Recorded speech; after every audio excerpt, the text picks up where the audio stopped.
Profeta Daniel, capítulo 6, versículo 25, está escrito assim: Então, o rei Dario escreveu a todos os povos, nações e gente de diferentes línguas que moram em toda a terra: a paz vos seja multiplicada. Da minha parte é feito um decreto, pelo qual, em todo o domínio do meu reino, os homens tremam e temam perante o Deus de Daniel. Porque ele é o Deus vivo e para sempre permanente, e o seu reino não se pode destruir, e o seu domínio é até ao fim. Ele livra e salva, e opera sinais e maravilhas no céu e na terra. Ele livrou Daniel do poder dos leões. E eu pergunto, você crê que isso aconteceu? Você crê que Deus livrou Daniel do poder dos leões? Você crê que esse rei Dario fez esse decreto? E você crê que o mesmo Deus que livrou a Daniel é poderoso para te livrar também? Então eu leio mais uma vez o versículo 27 e você repete após mim. Vamos lá. Ele livra, com fé, ele livra e salva e opera sinais e maravilhas no céu e na terra. Ele livrou Daniel do poder dos leões. Agora levante sua mão e declare: eu creio que o Senhor também vai me livrar. Em nome de Jesus, que assim seja. Amém. Coloque tua Bíblia sobre o teu assento e vamos dar ao Senhor e a sua palavra a melhor salva de palmas que você já viu. Feche os seus olhos, já Paulinho vai glorificando. Senhor nosso Deus e Pai, Deus bendito, santo, amado e todo-poderoso. Meu Deus, a tua igreja te aplaude, te glorifica. Abre os céus agora e receba o louvor da tua igreja. E por essa mesma abertura, vai derramando a tua graça, a tua bênção, a tua virtude, o teu poder. Ninguém veio aqui ouvir o homem falar, o homem não tem nada a dizer, todos vamos ouvir a tua voz, a tua palavra. Toma os lábios do pregador, a boca do mensageiro, que o domínio do Senhor cresça, remova toda barreira, todo obstáculo e envia a tua palavra com poder e autoridade, e que a tua palavra gravar e produza o resultado para a qual está sendo enviada, em nome do Senhor Jesus. Diga amém, Senhor. Tome o teu assento, por gentileza. Mas preste muita atenção, não se distraia. Se você trouxe papel e caneta, tome nota de tudo o que você vai ouvir e aprender. Amém? Muito bem. Antes de compreendermos melhor, esse decreto, nós temos que voltar um pouco na história para aprendermos melhor sobre quem é Daniel. E de fato, Daniel é um grande homem de Deus, um homem cuja vida, fidelidade gera inspiração, a todos nós, a todos os cristãos de todas as épocas. Então, vamos ver. Daniel, o nome, se você quiser anotar, significa Deus é o meu juiz. Vamos resumir a história a largas passadas. Daniel, com cerca de 16 a 18 anos de idade, um jovem, ele é levado cativo da sua terra, Jerusalém, para a Babilônia. Chegando à Babilônia, Jerusalém fica destruída, fica arruinada pelo rei Nabucodonosor, que é o rei da Babilônia. Chegando na Babilônia, ele e outros jovens são escolhidos num grupo seleto. O rei dá ordem para que se escolhesse os jovens mais bonitos, os jovens mais inteligentes, com boa aparência, que soubessem conversar, para que esses jovens fossem instruídos durante 3 anos no idioma, na língua dos caldeus, que é o aramaico, fossem instruídos em todo tipo de conhecimento para que depois servissem ao rei na corte. Esse rei, esse Nabucodonosor, ele é um homem visionário. Na sua época, ele é o homem mais poderoso da terra, o rei Nabucodonosor. Muito bem, uma das primeiras ações quando Daniel chega no palácio, que é tido em relação a ele e os seus amigos, é que eles recebem outros nomes. O nome de Daniel significa Deus é o meu juiz. O nome dos amigos de Daniel, Azarias, Misael e Ananias, todos esses nomes são relacionados ao Senhor. Agora, eles recebem nomes todos voltados para os deuses da Babilônia, nomes pagãos. E embora a Babilônia quisesse mudar a identidade deles, eles sabiam quem eram. Eles não estavam mais em Israel, mas eles sabiam que a vida deles estava debaixo da mão do Deus de Israel. O que deveria valer era a palavra de Deus. É oferecida a eles a comida do rei, o manjar do rei, a bebida do rei, o banquete do rei. Mas Daniel coloca no coração não se contaminar com aquele alimento, porque ele sabe que havia ali alimentos, embora saborosos, se ele comesse, ele estaria pecando contra Deus. E queridos, Deus estabeleceu lá no Antigo Testamento uma dieta para que o seu povo comesse. Obviamente que nós encontramos no Novo Testamento a palavra deixando claro que todos os alimentos são puros. O problema não é o que entra pela boca, mas é aquilo que sai. Obviamente que cabe uma orientação aqui preciosa. Hoje há estudos científicos que afirmam claramente que o órgão mais importante do corpo já não é mais o cérebro, mas sim o estômago. Porque de acordo com aquilo que comemos, gera saciedade, gera prazer, gera nutrição ao corpo ou gera prejuízos. Nos nossos dias, praticamente comemos veneno. Quem gosta aí de uma coquinha gelada? Só eu. Não, fala a verdade, irmão. Seja sincero, Deus está vendo. Ô, pastor, eu gosto de uma coquinha, eu também, irmão, eu luto todo dia. Já não compro mais, já é uma vantagem, né? Só tomo quando dão. Antes eu comprava fardo, antigamente eu comprava era fardo fechado de refrigerante, já não compro mais, não compro. Se alguém der, eu tomo, mas já não compro mais. Por quê, pá? Porque é veneno, irmão. É tão gostoso uma coquinha gelada, é veneno. Você gosta de cachorro quente? Salsicha é veneno, irmão. Tem nitrito e nitrato. Sabe o que é isso? Câncer. Faz todos, os embutidos. Aquilo que a gente compra no supermercado, praticamente a gente compra veneno.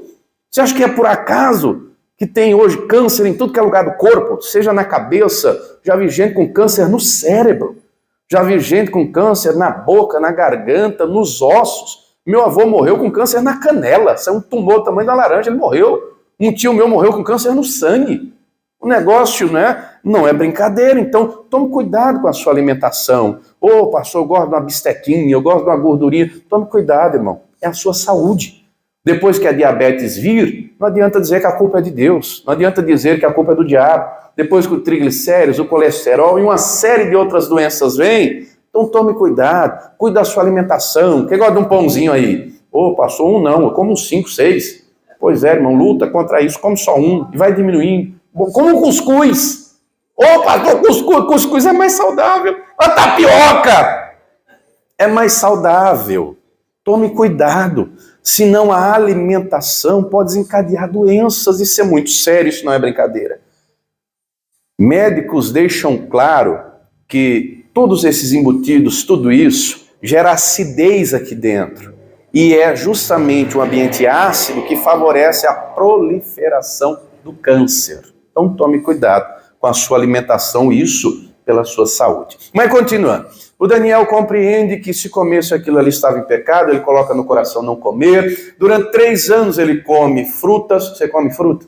Você gosta de uma verdura? Ô, pastor, Deus o livre. Come, irmão. Antes eu não gostava não, mas eu como um alface, eu como um tomate, né? Eu como uma abobrinha, uma batatinha, um chuchu que não tem gosto de nada, até brócolis eu como.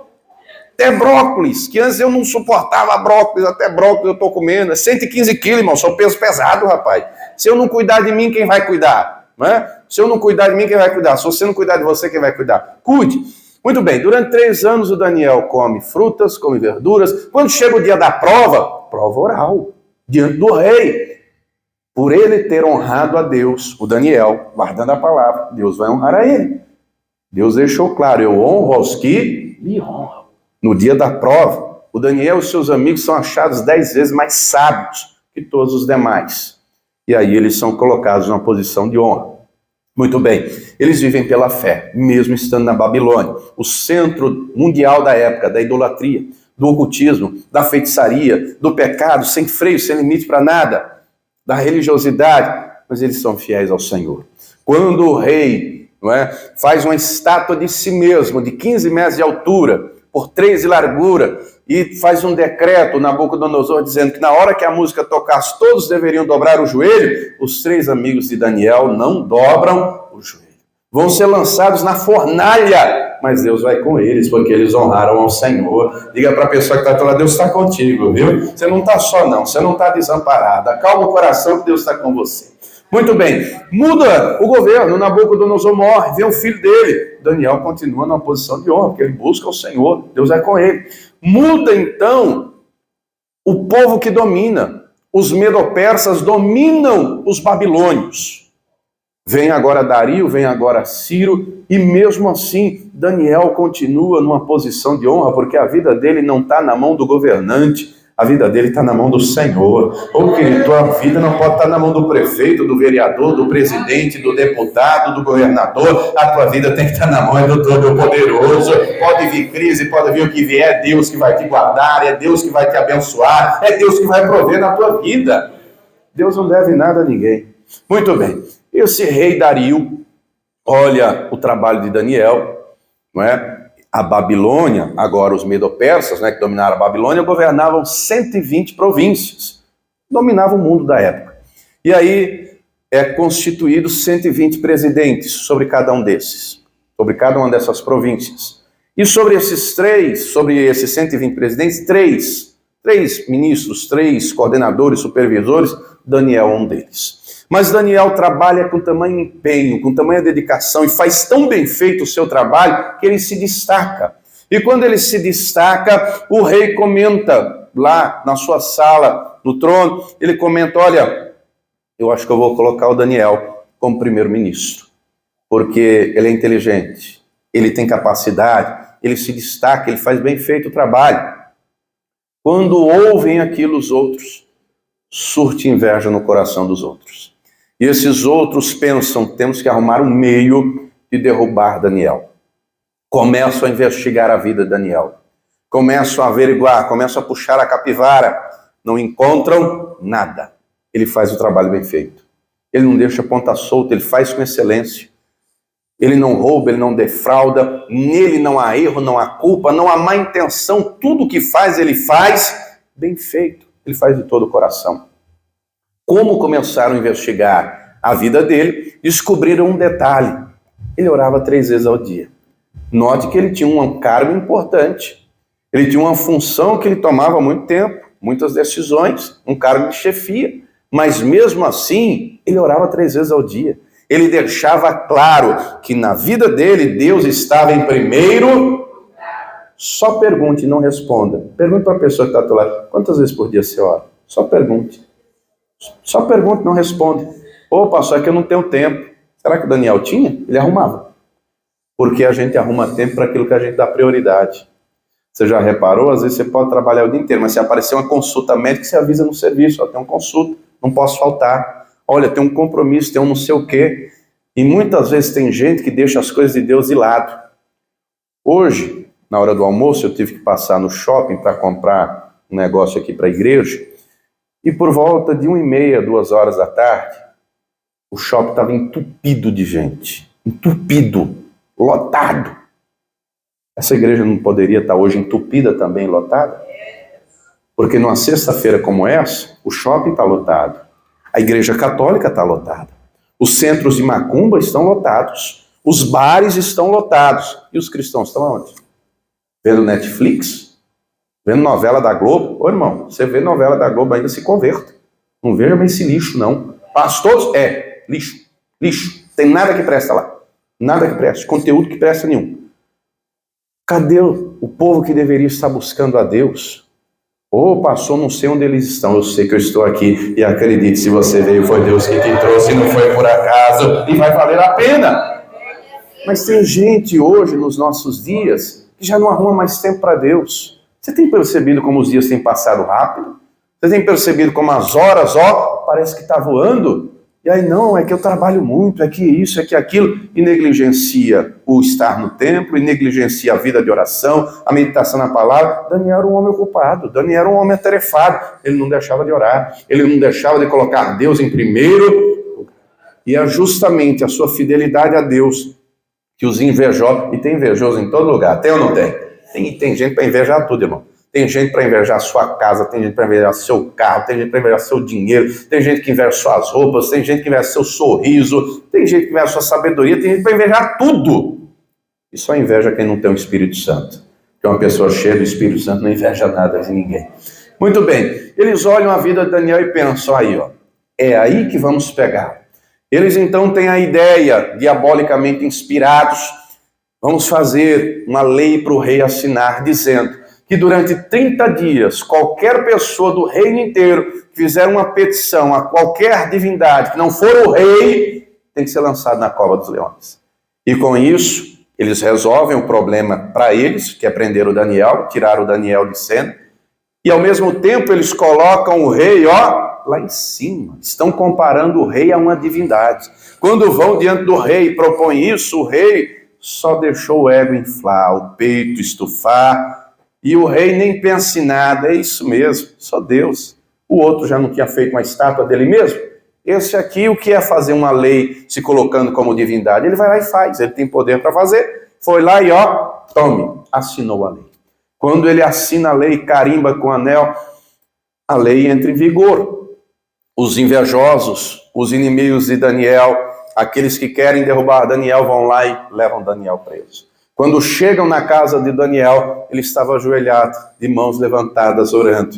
Ô, querido, se você tiver vida de oração, você vai estar revestido do poder de Deus. Se você tiver vida de oração, o Senhor vai te fortalecer. Se você tiver vida de oração, pode vir a luta que vier, o Todo-Poderoso estará com você. Se você tiver vida de oração, você não vai viver mais pela emoção, pelo sentimento, pelo medo, pela angústia. Você vai viver pela fé e você vai ter certeza, eu sei quem tenho crido, eu estou certo, Ele é poderoso, Ele tem o melhor para mim, Ele me guarda, Ele me livra, Ele me abençoa, é questão de tempo para essa luta virar testemunho.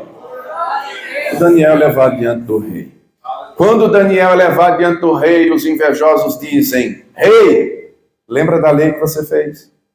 Esse judeu aqui não faz caso da tua lei. Ele estava, pegamos ele em flagrante, ajoelhado, de mãos estendidas em direção a Jerusalém, orando ao Deus Israel. Ele tem que ser lançado na cova. Quando dizem isso, a ficha do rei cai. E ele começa a entender: que besteira que eu fiz. Me induziram em erro, me enganaram.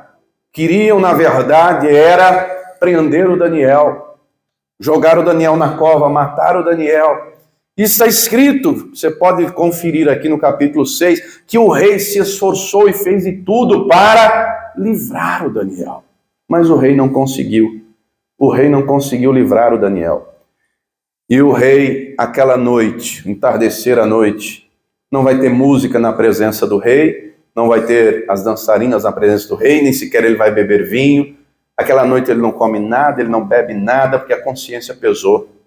Porque ele sabe que alguém vai morrer por culpa dele. A consciência pesou e pesou com força. Mas antes de Daniel ser levado à cova, ele chega ao Daniel e ele vai dizer: Daniel, servo do Deus vivo, o teu Deus a quem tu continuamente serve, ele vai te livrar. Note que o rei dá testemunho de Daniel. Só pergunte aí para a pessoa que está ao teu lado: se tem bom testemunho de quem está de fora? Você tem bom testemunho do teu marido? Você tem bom testemunho da tua mulher? Você tem bom testemunho da tua vizinhança? Você tem bom testemunho de quem trabalha com você? Ou você tem mau testemunho? Porque o mau testemunho afasta as pessoas de Deus. O mau testemunho lança as pessoas para longe de Deus, ao passo que o bom testemunho atrai as pessoas. O rei não cria no Deus de Daniel, mas o rei sabe que o Daniel tinha fé no Deus que ele servia. O rei sabia que Daniel era sincero. O rei sabia que Daniel confiava no Senhor. Como é que anda o teu testemunho? Ô, pastor, ninguém tem que estar nem aí, a vida é minha. Você representa Jesus aqui, ou você não sabia? Ou você não sabia que nós somos embaixadores de Cristo? Ou você acha que é só o pastor, o obreiro, quem usa um uniforme? Se você é de Jesus, você é embaixador dele nessa terra. Se você é de Jesus, você tem que ser sal e luz. Se você é de Jesus, você tem que ter bom testemunho, para que através da tua vida o nome do Senhor seja glorificado. Ah, pastor, mas ninguém tem nada com a minha vida. Então vá se converter, que você não converteu ainda. Você é velha criatura ainda. Tem que ter bom testemunho dentro de casa e tem que ter bom testemunho do lado de fora. Ser crente dentro da igreja é moleza. Ser crente aqui dentro é fácil. O difícil é dentro de casa. Dá vontade de voar no pescoço de um. Difícil é ser crente no trabalho, com os invejosos, que quer puxar o tapete, que quer passar a rasteira, que quer tomar o teu lugar, ou não? É fácil viver o evangelho aqui, que todo mundo te abraça, todo mundo diz glória a Deus do mesmo jeito, e é paz do Senhor aqui e acolá, terminou, vai-se embora. O difícil é viver essa palavra. Quem está entendendo, diga amém. O Daniel, então, tinha bom testemunho. O rei, aquela noite, ele não dorme. A insônia bateu, o coração pesou. O Daniel vai para a cova, então.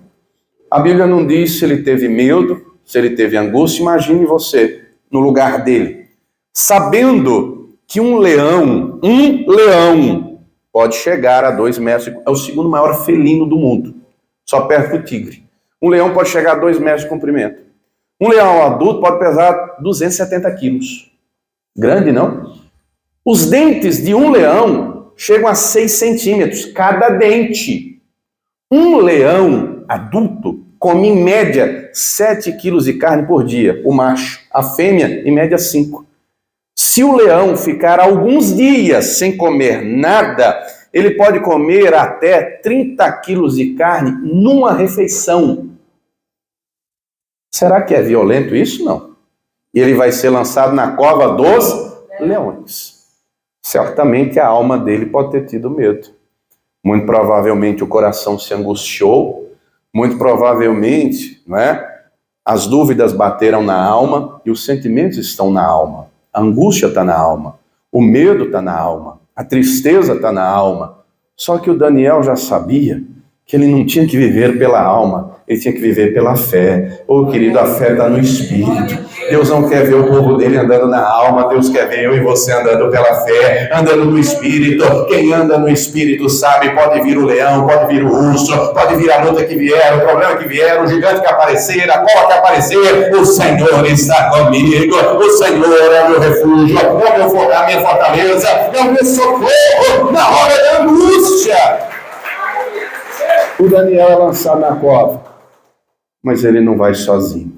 Embora ele foi lançado na cova, Deus envia um anjo para guardar, e está escrito no Salmo 34 que os anjos do Senhor acampam ao redor de quem teme. Oh, querido, Deus vai mandar anjo para te guardar. Se você teme a Ele vai mandar anjo para te livrar. Se você confiar nele, Ele estará contigo na angústia, Ele estará contigo na adversidade, Ele estará contigo nas aflições, e Ele te livrará e te dará vitória. Crer quando está tudo bem é fácil, difícil é na hora da aflição.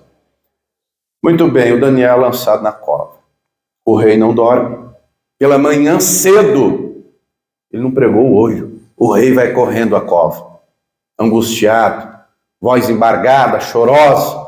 E aí ele fala do lado de fora, e foi colocada uma pedra, foi colocado um selo para que ninguém tirasse a pedra, ninguém ajudasse o Daniel. E o rei chega e fala do lado de fora: Daniel, seria o caso que o teu Deus, a quem tu continuamente serve, tenha podido te livrar? O rei não tem a fé que Daniel tem. O rei reconhece que ele tinha bom testemunho, mas ele não tem a fé que ele tem. Queridos, Deus tem me dito, e eu tenho falado isso há alguns dias, ao longo da Escritura, nós vemos gente com níveis de fé diferentes. Nós vemos um Jairo que a fé dele era: Jesus tem que ir na minha casa.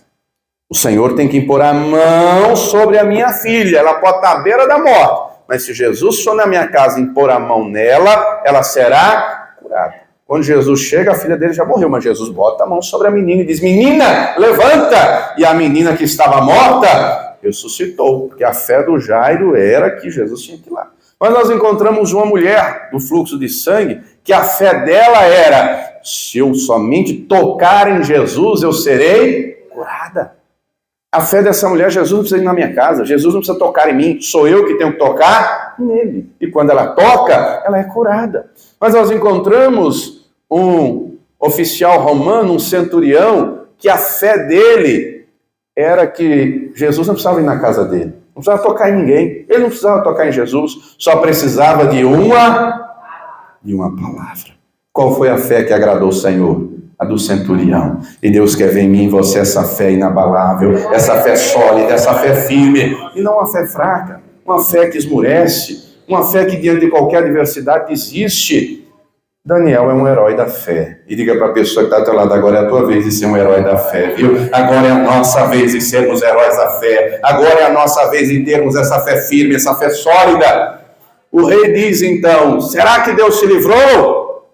Dali a pouco o rei ouve Daniel dizendo: viva o rei eternamente. O meu Deus me livrou. O meu Deus enviou o anjo, porque em mim não foi achada culpa nenhuma. Ele tapou a boca dos leões. Compreenda um detalhe: Deus não livrou Daniel da cova. Deus livrou Daniel do poder dos leões. O poder de devorar, o poder de destruir, o poder de estraçalhar, Deus tirou. Os leões, tem alguém que tem gato em casa? Ninguém tem gato em casa? Cachorro? Algum animalzinho que você goste, que seja bem dócil?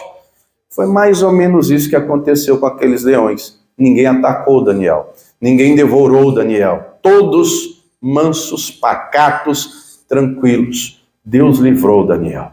Quando o rei ouve aquilo, imagina a alegria no coração desse rei. Ele se alegrou. Ele chama os soldados, ele vai dizer: tirem agora essa pedra daqui.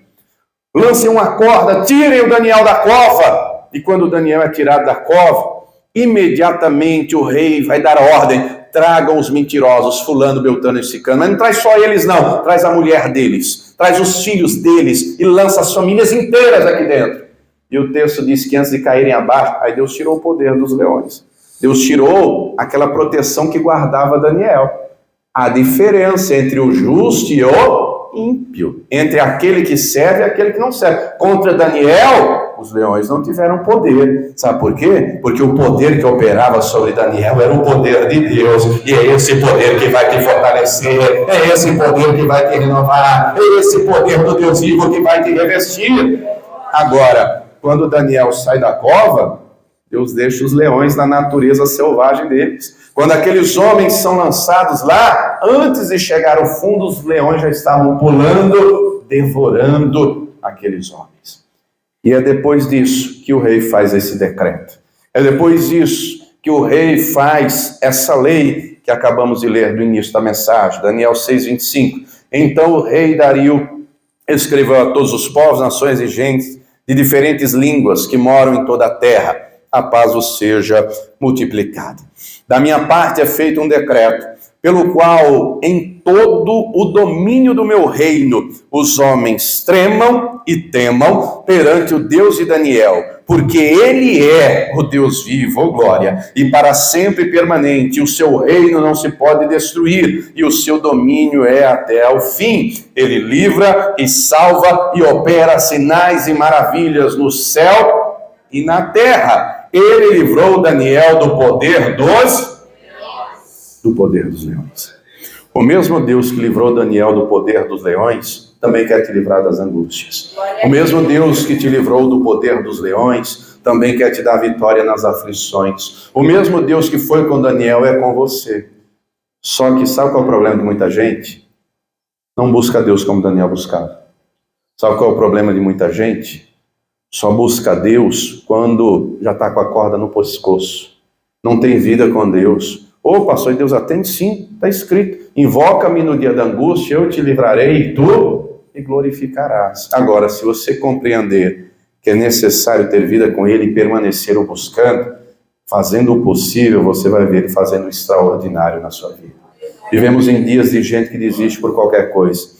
Vivemos em dias de gente que não persevera. Vivemos em dias de gente que não compreende a importância de se fortalecer no Senhor. Daniel entendia tudo isso. Vai comigo na carta aos Efésios, capítulo 6. Daniel entendeu o que nós vamos ler aqui. Carta aos Efésios, capítulo 6, no versículo 10, está escrito assim, ó: no demais, irmãos meus, fortalecei-vos no Senhor e na força do seu poder. A ordem é clara, a orientação é clara. Nós temos que nos fortalecer na força do poder de Deus. Como fazemos isso, pastor? Meditando na palavra, Porque essa palavra é lâmpada para os pés, é luz para o caminho. Essa palavra é viva, ela é eficaz. Essa palavra é a que entra em nosso coração como uma espada de 2 gumes e penetra até a divisão da alma e do espírito. É por ouvir a palavra que o nosso coração se enche de fé. Como é que nos fortalecemos no Senhor? Com vida de oração e oração contínua, e oração constante, e oração perseverante. Daniel entendia isso, por isso que ele estava revestido pela presença de Deus. Oh, meu irmão, o Espírito Santo quer te revestir, o Todo-Poderoso quer te encher e te fortalecer, porque se você estiver forte, pode vir o problema que vier, você não vai cair, você não vai se prostrar, mas você vai deixar claro: eu sei quem tenho crido, o meu Deus é poderoso. Na hora da aflição, na hora lá da má notícia, a enfermidade, a demissão, o problema familiar, o vício, o problema financeiro, isso não vai te colocar no chão, pelo contrário, você vai abrir a boca e vai declarar: o Senhor é comigo. Quando nos fortalecemos no Senhor, tomamos posse, nos revestimos da armadura de Deus, aí o capacete da salvação é colocada, aí eu compreendo, independente de qualquer coisa, Deus me salva, é Jesus Cristo que morreu e ressuscitou por mim, nenhuma condenação há. Se Deus já deu o único filho por mim, como Ele não vai dar todas as demais coisas? Aí tomamos posse da couraça da justiça, o coração está guardado, o coração está protegido. Daniel em nenhum momento acusa os seus acusadores. Ele sabe que é Deus que o justifica. E Deus fez justiça. Você tem visto no nosso país os absurdos que o judiciário, alguns têm feito, a inversão de valores? Você não tem acompanhado os noticiários? Você tem acompanhado o que tem acontecido? Gente que era para guardar a Constituição a rasga. Gente que era para zelar pela lei despreza a lei. O nosso arcabouço jurídico é voltado para o criminoso, para o bandido, e não para a vítima. Olhos dizem que vivemos, mas ainda que o homem seja injusto, Deus é justo. E quando você tem a couraça da justiça, a sua vida não está na mão do homem, está na mão dele. Quando nos revestimos do poder de Deus, andamos com o cinturão da verdade. A verdade é absoluta em nossa vida. O diabo relativiza a verdade. O diabo não, que é verdade para um, pode não ser para outro. Quando eu tenho o cinturão da verdade, Jesus é a minha verdade, a palavra é a minha verdade. Tem gente aí dizendo que tem que reescrever a Bíblia. Tem aí artista, não é? Aquela dos baixinhos, não sei se você sabe quem eu estou falando, depois dá uma gugada dizendo que tem que reescrever a Bíblia, que a Bíblia é cheia de ódio, é cheia de ressentimento. Não, Deus é amor, tem que reescrever e mudar tudo. Mas Jesus diz que quem mudar, quem tirar ou quem acrescentar, vai ter maldição sobre si. Olha só, quando eu me fortaleço, essa verdade é verdade absoluta aqui, ó. Essa palavra é inerrante, é infalível. Quando eu me fortaleço no Senhor, Ele coloca nos meus pés as sandálias do Evangelho. Aí é o Espírito Santo que dirige os meus passos. Aí é o Espírito Santo que dirige os meus caminhos. Aí eu não faço mais a minha vontade, mas a vontade dEle é prioridade. A vontade dEle é primeiro lugar. Quando eu me revisto com o poder dEle, com a armadura dEle, aí eu tomo posse do escudo da fé. Aí o inimigo pode lançar dardo inflamado. Aí o inimigo pode vir com a língua felina para querer ferir, machucar. Eu tomo posse não só do escudo da fé para apagar os dardos inflamados, mas a espada do Espírito para abrir a boca e declarar, para abrir a boca e profetizar. Ainda que o médico diga essa doença não tem cura, quando eu tenho a espada da palavra eu declaro: mas o Senhor me cura. Quando o inimigo lança a palavra, isso é um cachaceiro, isso é um nóia, eu libero a palavra dizendo: vai se converter, vai ser liberto, vai ser transformado. Quando o inimigo diz: vai morrer na dívida, eu abro a boca e declaro: Deus vai prover, Deus vai providenciar. Quando alguém diz: não tem jeito, eu declaro: meu Deus é um todo-poderoso, Ele vai fazer, Ele é fiel. Eu sei que eu tenho crido, eu vou buscar, eu vou perseverar, eu vou me manter de pé, e Deus vai fazer o sobrenatural. Quem está entendendo, diga glória a Deus. Mas para isso ele está revestido pelo poder de Deus. Aí aguenta o tranco, aí fica de pé. Agora, quem não está revestido pelo poder de Deus, na primeira adversidade, na primeira luta, na primeira angústia, já desanima, já não ora mais, já não busca mais, já esmurece. E tem muita gente esmurecendo, tem muita gente desanimando. Querido, a palavra nos orienta de maneira clara a batalharmos pela fé. O Daniel sabia que ele estava em um país idólatra, em um sistema voltado para o mal. pagão, abominável. Você acha que é por acaso que Jesus compara no Apocalipse o mundo inteiro com a grande Babilônia? O mundo jaz no maligno. Vivemos em dias.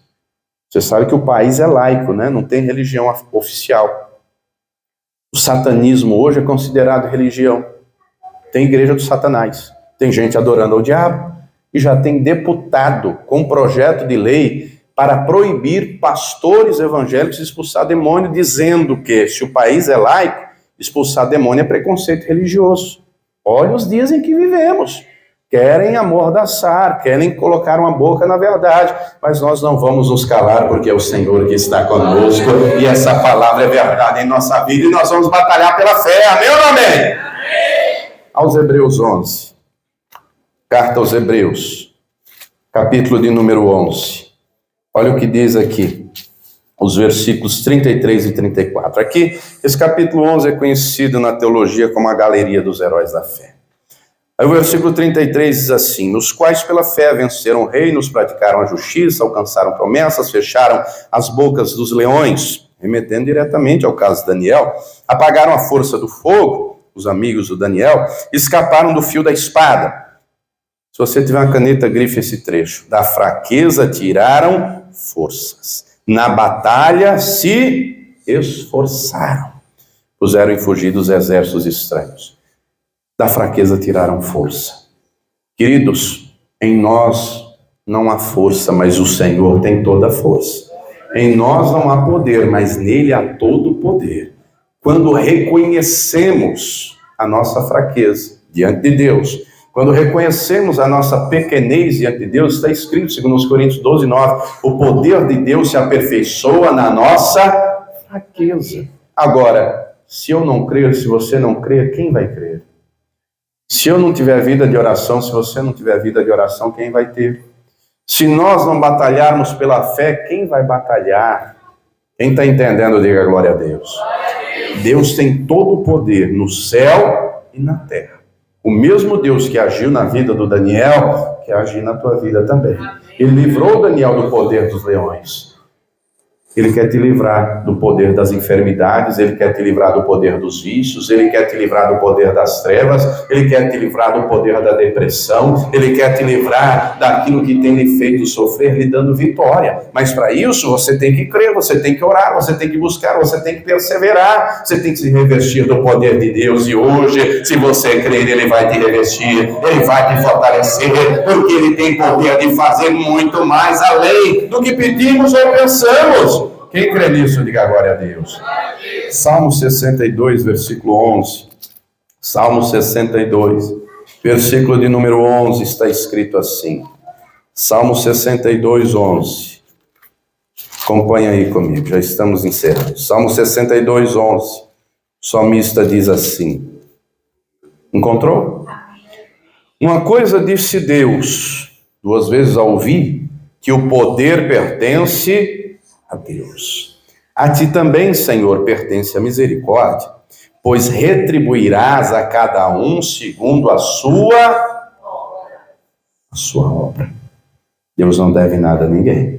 Se você o buscar, você vai encontrar. Se você pedir o revestimento de poder, Ele vai te revestir. Se você buscar o revestimento com a armadura de Deus, Ele vai colocar essa armadura sobre a tua vida. Aí na hora que as aflições vierem, as angústias vierem, você não vai sucumbir, você não vai desistir, você vai permanecer e vai perseverar e vai vencer. E do mesmo jeito que Deus livrou a Daniel, você também vai deixar claro: o Senhor me livrou, o Senhor me abençoou, o Senhor operou na minha vida.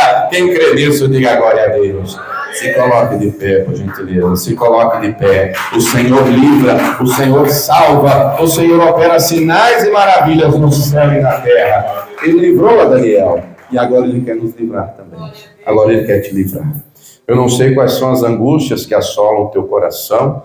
Talvez na vida de uns seja uma doença, um câncer, um nódulo, um cisto. Na vida do outro, uma depressão, uma crise de ansiedade. Na vida do outro, problema conjugal, casamento à beira do divórcio. Na vida de outro, talvez os vícios, bebida, cigarro, droga. Talvez não na sua vida, mas na vida do marido, do filho, do neto. Talvez as dívidas que se acumulam. talvez tudo isso junto. Eu sei que Deus é poderoso para mudar essa história na sua vida. Agora, se você não crer, quem vai crer? Se você não o buscar, quem o buscará? Deus dá a cada um segundo as suas obras. Segundo as suas obras. O mesmo Deus que operou no passado quer operar hoje. Não é por acaso que a palavra garante: o Senhor Jesus é o mesmo ontem, hoje e eternamente. Ele é o mesmo, ele não muda. Ele dá a cada um segundo as suas obras. Se você crer, tudo é possível ao que crer. A fé tem que vir acompanhada de vida de oração e oração perseverante. A fé tem que vir acompanhada de obediência. A fé tem que vir acompanhada, não é, de um coração quebrantado na presença do Senhor. A fé tem que vir acompanhada de um coração que compreende: eu vou batalhar e não vou desistir. Do ímpeto de guerra. Como assim, pastor? Uma pessoa que perdeu o ímpeto de guerra, ela já não batalha mais, porque ela acha que não vale mais a pena. E o diabo tem colocado isso na cabeça de muita gente. Desista, aceite essa doença, já diga que é a sua, que não vai mais mudar. Aceite o casamento destruído, que não vai mais mudar. Aceite essa vida de vício, que não vai mais mudar. Não adianta lutar, não adianta, não vai mudar. Se você aceitar, não vai mudar mesmo. Agora, se você crer e buscar a Deus, Ele é poderoso para mudar. Ele tem poder, Ele livra. Agora, depende de você. E eu pergunto, você crê?